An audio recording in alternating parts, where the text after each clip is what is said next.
हजारो प्रवाशांना रोज त्यांच्या घरी आणि गावी सुखरूप पोहोचवणारा काल एक एसटी ड्रायव्हर त्याच्याच घरी सुखरूप पोहोचला नाही. साधारण 7 एप्रिलच्या दरम्यान एक कॉल आलेला, सह्याद्री चंदगड डेपोला आलीस तर आठवणीने एसटी कर्मचाऱ्यांच्या वरती एक व्हिडिओ बनव. काका कामात आहे, 2 मिनिटांहून कॉल करू का असं म्हणून कॉल कट केला. कदाचित माहितीच नव्हतं ती 2 मिनिटं कधी परत येणारच नाही.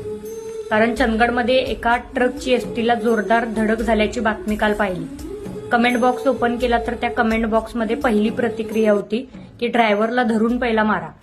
खरं तर कालच्या त्या ऍक्सिडेंटमध्ये सगळे प्रवासी सुखरूप वाचले, काही जखमी झाले, पण अशी जखम त्या ड्रायव्हरच्या अंगाला लागली की ती जखम भरायला तो ड्रायव्हरच नाही राहिला. काल लक्ष्मण काकांची कदाचित ती शेवटची फेरी होती. ती एसटी परत कधी दिसणार नव्हती, तो ड्रायव्हर परत कधी दिसणार नव्हता. पण हा ड्रायव्हर आजही चंदगड तालुक्यातील प्रत्येक प्रवाशाच्या मनात राज्य करतो.